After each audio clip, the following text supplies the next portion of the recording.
incrivelmente, o Ryzen 5 3600, ele acabou perdendo, cara.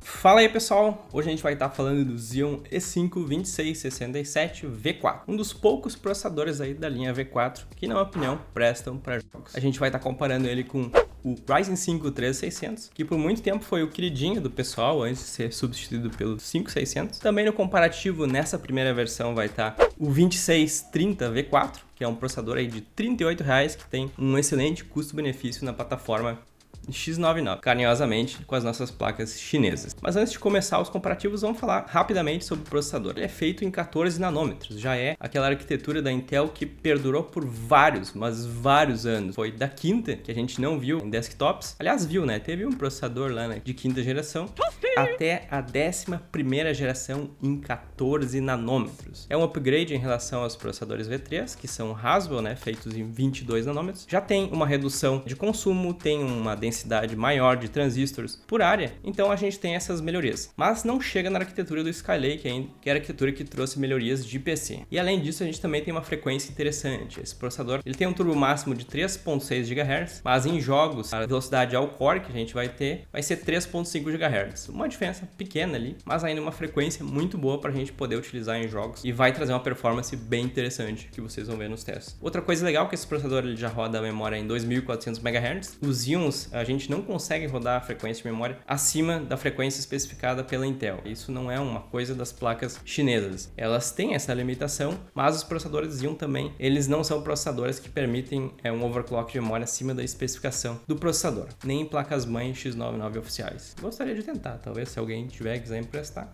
a gente vê se vai dar, mas...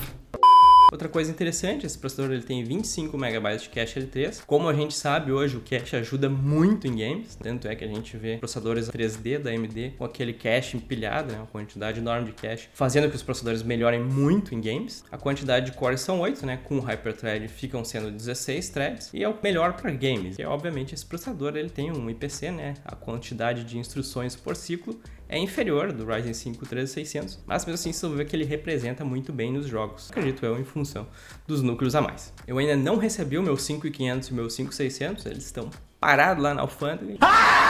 Então por isso esse vídeo vai ter duas partes. A nossa bateria de teste inclui 6 jogos. Eu fiz até uma enquete ali falando sobre os 5 que eu tinha, que eu achava que tinha uma boa representatividade, mas o pessoal pediu ali nas sugestões o que mais apareceu, que foi jogos competitivos como o Warzone 2. Então eu consegui emprestado aí graças ao nosso amigo Léo, que conseguiu emprestar pra gente o Modern Warfare 2. Tem um benchmark embutido que simula gameplay com a mesma engine do Warzone 2. Então para nossa bateria de testes eu usei uma RTX 3070, tá aqui ela. Baixei a resolução ao ponto que ela não fosse se tornar um gargalo. Então dentro do Warzone a gente foi para 540p. Fomos baixo para dar folga aí para os futuros processadores que vão entrar no comparativo como o 5500 e o 5600, que possivelmente, né, vão entrar aí para levar o título, né, de melhor processador entre os testes. A gente não sabe ainda, né? Vamos descobrir. Uma das grandes vantagens desse processador aqui, o 2667 V4, é que a gente pode usar placas-mãe mais simples como a RS9. Já os processadores 1020 eles começam a pesar muito nessas placas-mãe. E o fato também de ele ser 14 nanômetros ajuda que ele tenha um consumo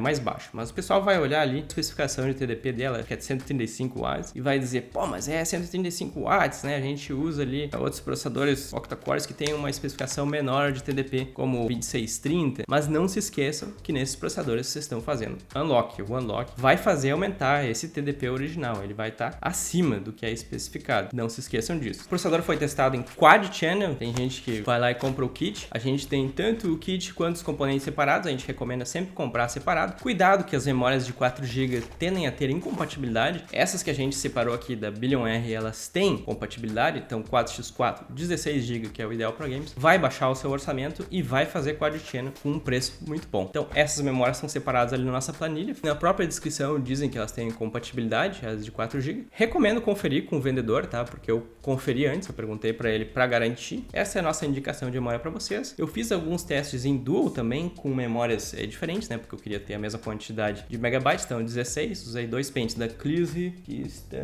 lá longe, não vou pegar agora.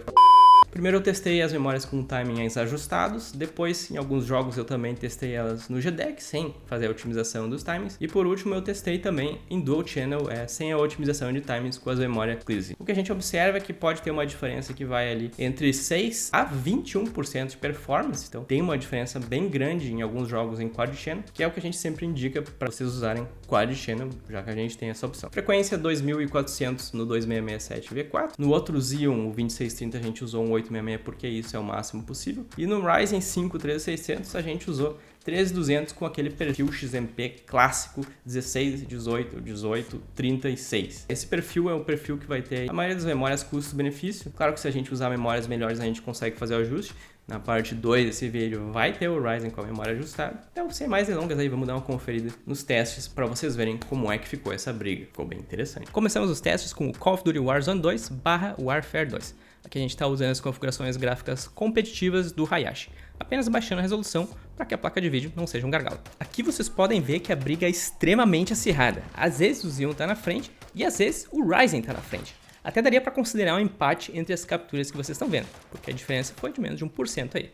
Mas o que acontece é que essa captura do Xeon está com a memória no GDEC padrão, sem ajuste de times, enquanto o Ryzen já está no XMP.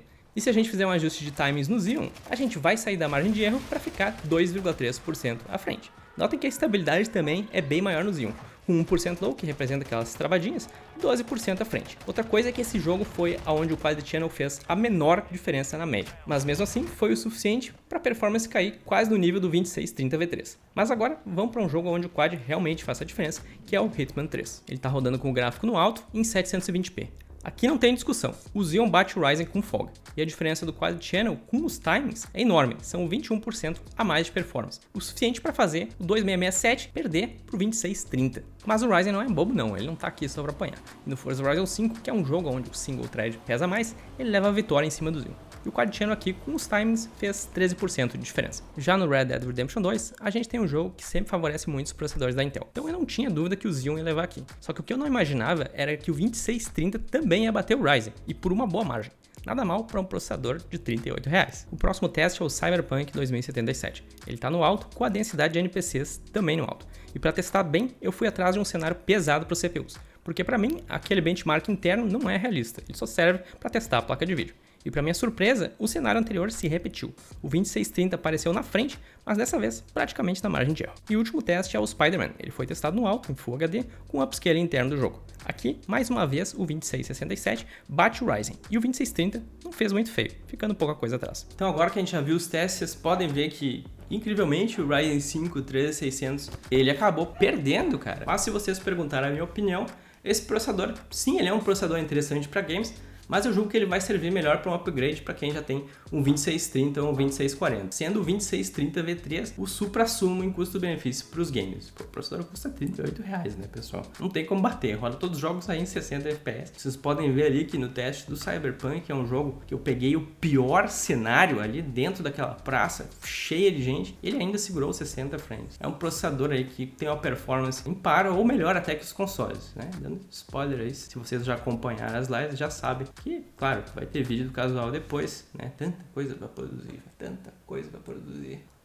Quad Channel, não se esqueçam, né? Comprem separado, que apesar de ser um pouco mais trabalhoso, vocês vão ter uma performance melhor em diversos jogos. Então sempre tenham isso em mente. Se vocês puderem montar do zero o kit comprando separado os componentes que tem na nossa planilha, a gente indica pegar essa placa-mãe aqui. Tem um VRAM um pouco melhor, vai esquentar menos que a RS9, as outras placas é mais simples. Se você tem um pouco mais de grana, talvez faça mais sentido ir para um kit Ryzen. Lá você vai ter um upgrade como um 5800 X3D, que é um dos melhores processadores para jogos, e ainda dentro da plataforma M4. A gente está com opções muito boas de processadores, acho que como nunca antes a gente teve, rodando aí acima de 60 FPS, como o 2630, todos esses processadores que têm segurado muito bem, independente do que as pessoas digam, Ryzen é melhor? Cara, pode ser melhor, velho, mas ele empurra 60 FPS. No fim do dia, o que interessa? Ter uma quantidade explosiva de frames? Talvez se você jogue no competitivo. Se você quer jogar aí os jogos lançamentos, esse processador já dá conta, né? Eu também sou da opinião que não adianta o cara ter 500 FPS se o cara é ruim no jogo. Isso aí é só coisa para alimentar o consumismo aí de vocês. Não se esqueça de conferir a continuação do vídeo, vai estar aqui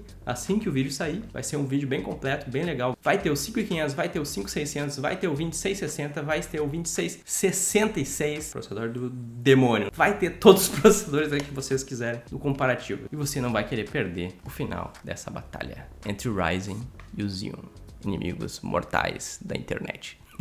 Valeu.